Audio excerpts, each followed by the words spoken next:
السلام عليكم وأستاذ عبد العزيز iyo tusaalihii lixaad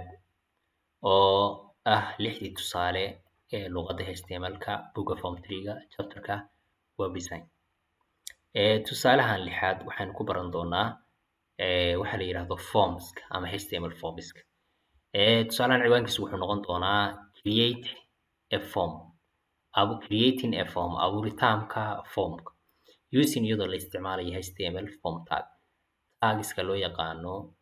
form ee luqadda HTML ku jira iyadoo la isticmaalayo sidee loo abuuraa form. Inta aynan abuuritaankiisa u guda gelin marka hore waxaan idin tusayaa waa maxay form. Formku waa maxay? Formku waa qaabkan, waa structure-kan yarka ah ama waxa la yiraahdo waa design-kan yarka ah.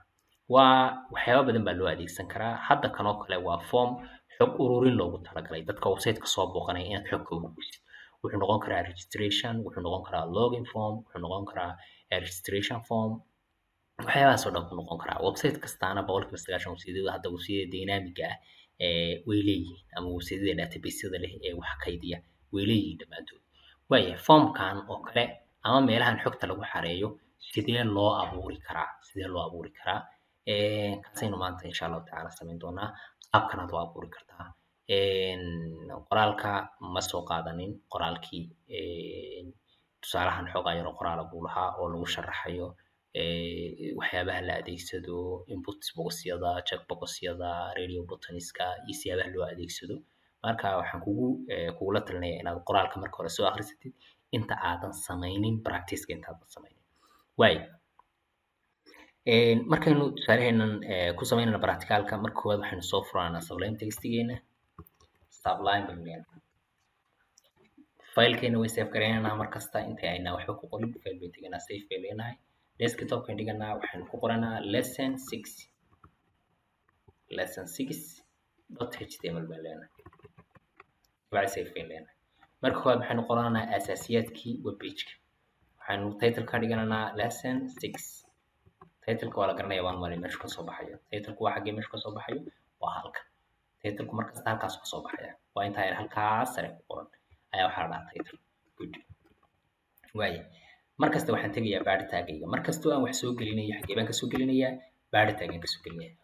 Body-gaan tegayaa. Marka koowaad waxaan isticmaalayaa tag la dhaho form tag. Waa parent tag. Waa tag-ga hooyada iyo aabaha u ah formka. Waa tag-ga lagu dhex qori doono dhammaan macluumaadkan oo dhan. Macluumaadkan iyo design-kan oo dhan xaggee lagu dhex qori doonaa? Tag-ga form la dhaho. Fadlan casharka soo akhri. Casharka ayuu ku qoran yahay tagiska la adeegsado iyo waxyaabahaas oo dhan. Form tag marka aan qoro oo ah parent tag-ga ama tag-ga mas'uulka ka ah dhammaan macluumaadka formka marka koowaad saas marka koowaad waxaan samaynayaa ciwaan baan samaysanayaa. Tag center la dhahaa horta center la oranayo marka hore samaysanayaa ama qoranaya oo isagu formkayga page-ka bartankiisa dhigaya. Kabacdi ciwaan h1 ah ayaa samaysanayaa waxaan u bixinayaa registration form. waa ciwaankee waa ciwaankan oo kale tusaale u fiirso ciwaankaas sare weeye. Ciwaankaas sare waa maxay? Waa h1 weeye waa kan ciwaanka marka aan qoro hadda waxaan bilaabayaa formkayga. Formkayga waxa ugu horeeya waa maxay? Formkayga waxa ugu horeeya waa meesha la geliyay username-ka. Inta waxa loo yaqaanaa box-ka yarka ah ee username-ka la geliyo text field baa la dhahaa. Text field baa la dhahaa. Text field-gaas marka qoranaya. Text field-ga noociisa waxaa la dhahaa input baan qorayaa kabacdina halka waxaan raacinayaa text name-kan uma baahni waa iska saarayaa. Inta aan text field-gan qorin waxaad ka horreysiinaysaa username oo ah wixii la gelin lahaa box-kan. Maadaama aan oranay kan waa box-ka yar afar-geeska wixii la gelin lahaa waa in la garanayo. Waxa la gelinayo waxaan leenahay marka waa username. Email baad ka dhigi kartaa waxaad doontaa ka dhigi kartaa. Second waxaan qorayaa password waa meesha la gelin lahaa password-ka. Input box baan isticmaalayaa isna. Input box-kaas oo noociisu yahay text password iyo text waxay kala duwan yihiin waa arki doonaa. Midna marka la qorayo xidig buu ka dhigayaa. Midna marka la qorayo qoraal caadi buu ka dhigayaa. Intaan name-kan dambe uma baahni. Dibadaan uga baxayaa. Email-kii password-ka marka aan qoro waxaan ku xijinayaa qofkan xogtiisa qoraya ma laba mise waa dhadig. Waxaan u samaynayaa marka radio buttons ama button yar oo tigta saarayo hadduu lab yahay hadduu dhadig yahay. Waxaan leeyahay marka mail input box kan horeysiinaya waxaa leeyahay input halkan waxaan gelinayaa marka radio halkanna waxaan gelinayaa waxa la yiraahdo gender halkan waxaan dhigayaa marka waa male baan leeyahay xaggan hoosena waan tagayaa waxaa leeyahay input waayahay xaggan waxaan gelinayaa radio waa radio button macnaha xaggan waxaan gelinayaa waxa la yiraahdo gender xaggan waxaan dhigayaa marka female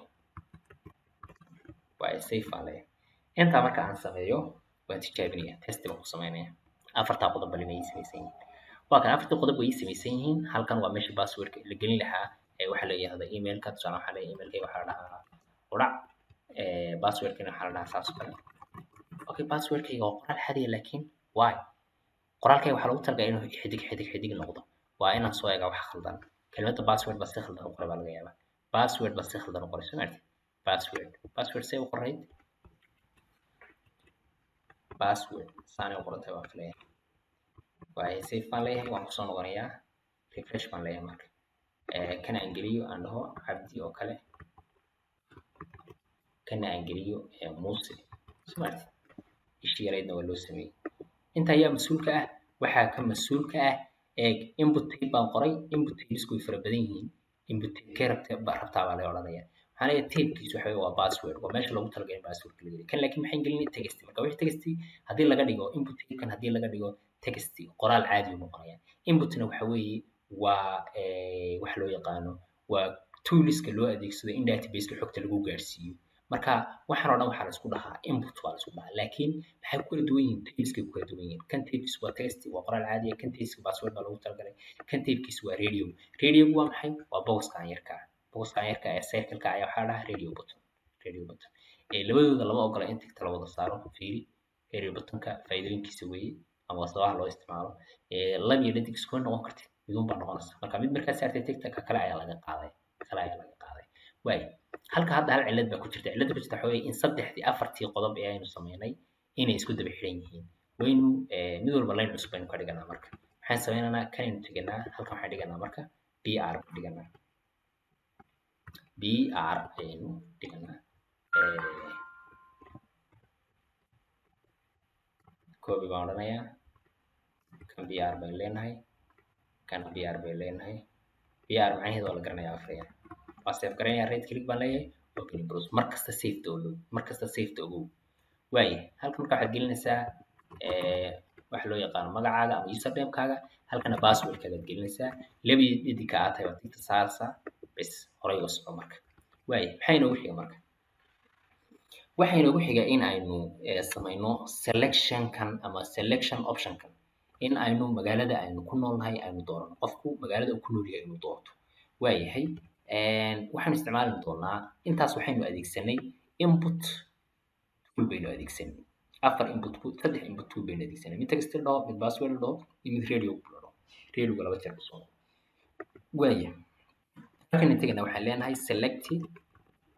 city waayahay waxaanuna dhiganaa br si page line cusub uga bilaabmo waayo halkan intagana waxaanu qoranaa tag la dhaho select tagga select la dhaho wuxuu noo sameynayaa framekii ama meesha wax laga dooran lahaa waxaanu isticmaali doonaa tag kale oo la dhaho option oo ah optionada kala duwan ee aynu dooran doono optionka koowaad magaalooyinkii baynu gelinaynaa marka magaalooyinkii ayaynu gelinaynaa magaalada koowaad ee aynu dooran karnaa waxaan leenahay waa Garowe maadaama magaalada aynu joogno ay tahay mudnaanta koowaad iyada ay siinayna Garowe waayahay option 2 magaalada labaad ee la dooran karo waxaan leenahay option waa magaalada inoogu dhow ayaynu dooranaa waa Laascaanood maadaama ay tahay magaalada inoogu dhow magaalo ahaan marka magaalooyinka ugu leeyahay waxaan ku xijinaynaa option 3 magaalada kale inoogu soo dhow waa Gaalkacyo waaye waa wadana magaalada ku soo xigta waxaan leenahay waa Qardho option leenahay waa Qardho way intaas baynu deenaynaa waayahay waan save gareynaa right click bay leenahay opening browse bay leenahay hadda maxaa dhacay marka waxaa dhacay tagga select marka aan abuuray tagga select hadday markaan abuuray waxa la ii sameeyay boxka yarka ee afargeeska ah boxka yar afargeeska ah iyo falaadha yar hoos jeeda marka aan abuuray ama aan qoray optionskan marka aan qorayna waxaa la igu qoray magaalooyinkan baa la igu qoray frameka yarka tagga selection bay sameeyay waa kuwan marka magaaladan doono ayaan dooranaya kalkacyo kale saas aan dooranaya waaye kaana waan sameynaa maxay noo harsan marka waxay noo harsan languageska qofka wuxuu qoray usernamekiisii passwordkiisii buu qoray laba eridka uu yahay buu sheegay magaalada uu joogo ayuu sheegay halkan marka wuxuu ku sameynaya waxa la yiraahdo wuxuu sheegaya luqadaha uu ku hadlo waxaan leenahay marka languages you can speak BR baan dhigay markasta BR tahay ilaaw si line cusub lagaaga dhigo new line lagu bilaabo waayahay halkan waxaan ku qorayaa input box la yiraahdo checkbox baan adeegsan doonaa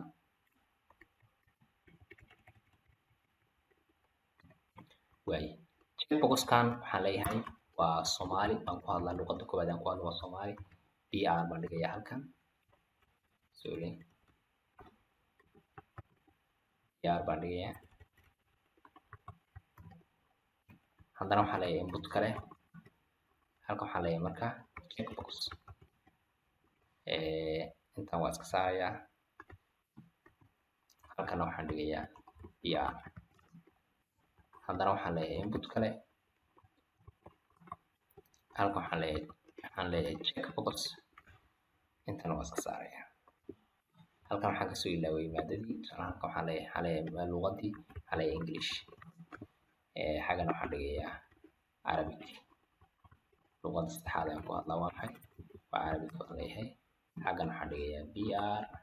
waa intaasaan sameynaya marka intaa marka aan sameeyo maxaa dhacaya waan save gareynayaa markasta saveka ha ilaawo markasta waa inaad save gareysaa qoraalkaaga right click baan leeyahay opening browse baan leeyahay marka waa kuwan marka maadooyinkii waxa la yiraahdo luqadii aan ku hadli karayay xaggan ayaa laygu tahay tusaale waxaan leeyahay jidkood waxaan saarayaa Somali English iyo Arabic marka checkboxku radio buttonka uu ka duwan yahay sababtu uga duwan yahay waxa weeye checkboxka saddex iyo ka badan ba tigta waad saari kartaa laba iyo ka badan ba tigta waad saari kartaa laakiin radio buttonka hal mid un baad tigta saari kartaa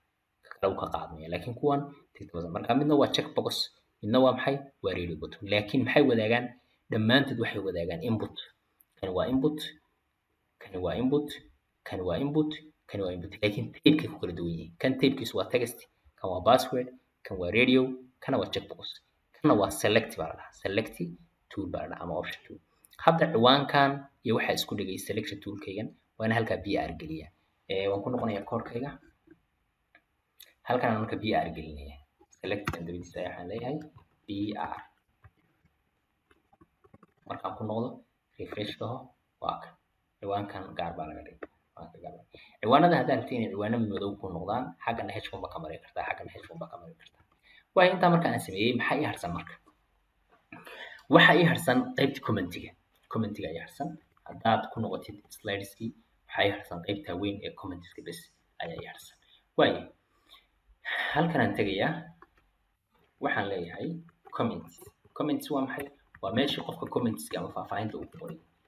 waxaan dhigayaa marka halkan BR baan dhigayaa markasta BR tahay ilaawi waayo xaggan aan tegayaa commentska markaad qorayo waxaa la adeegsadaa waxa la dhaho text area waxa weeye waa meel ballaaran oo wax badan lagu qori karo input fieldiga ma adeegsan karo maadaama commentigu uu wax badan yahay halkan aan tegaya waxaan isticmaalayaa attribute la dhaho chorus kabacdi waxaan leeyahay ka dhig 60 muxuu yahay marka chorus waxaa laga soo gaabiyey columns marka waxaan leenahay text area-haygan ama meeshan qofku uu ku qorayo commentiga ama faahfaahinta macluumaadka ama wuxuu ka cabanayo ama xogta uu gudbinayo meesha uu ku qorayo waxaad ka dhigtaa 60 column oo isku furan macnaha xagga balaca waa 60 column oo isku furan haye xagga rows-kana waxaan leeyahay rows waxaad ka dhigtaa 6 row oo isku furan marka fiiri kanoo kale lagu sameynaya sidaan ahaan ama chief ahaan saas oo kale waa 6 row oo isku furan tag ahaanna waa 60 column oo isku furan saasaa loola jeedaa waayahay intaa markaan dhaho save baan leeyahay right click baan leeyahay open in browse baan leeyahay marka fiiri waa kan marka waa la yaab comments kan waa ciwaankii waxa la yiraahdo kana waa meesha wax lagu qoray good waayahay intaa marka aad dhamaysid waxa ku dhiban batankii xogta dirayay xogtii waad qortay magaca username-kaaga waad qortay password-kaaga waad qortay laba unit-ka aad tahay baad sheegtay magaalada joogtaad dooratay inta luqada aad ku heshay waad tigta saartay fariintii iyo faahfaahintii aad qorisay baad qortay waa inaad send tirahdaa ay xogtii dirtahayoo database-ka website-ka ay ku dhacdaa si mulkiilayaasha website-ku ay u arkaan xogtaadii u arkaan good waaye maxaan samaynayaa marka badhankii submit-ka ahaa ayaan samaynayaa halkan aan tegayaa br baan leeyahay markasta waa inaad br tirahdaa halkan aan tegayaa waxaan adeegsanayaa input tinka waxaan ka dhigayaa submit waa maxay waa buttonka aynu adeegsan doono submit baynu adeegsan doonaa save baan leeyahay right click baan leeyahay open in browse baan leeyahay waa kan marka buttonkii submit button xogta waa soo xariiraysaa marka tusaale waxaad leedahay username-kaygu waa cabdi baan leeyahay waa cabdi quraan baan leeyahay password-kayga waxaan leeyahay waa muuse dheere waxaan ahay labaanahay magaaladan ku noolahay waa Garowe waxaan ku hadlaa Soomaali iyo English iyo Carabi comment iyo fariintan dhibanaya waxay tahay waa inaad naga hagaajisaan casharrada ku jira website-ka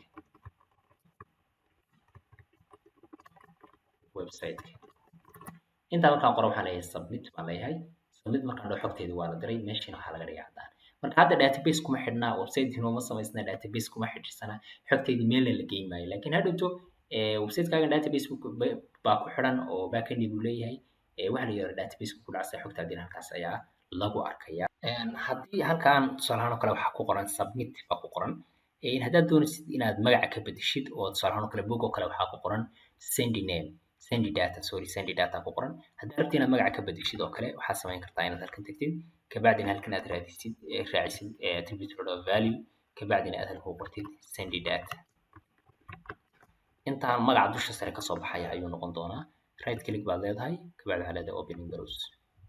waa kan marka send data ayaa ku qoran aad iyo aad baad mahadsantihiin intaasaan ku joojinanaa lixdii tusaale saas ayaynu ku dhamaynay qof walba waxaan ka rabaa in uu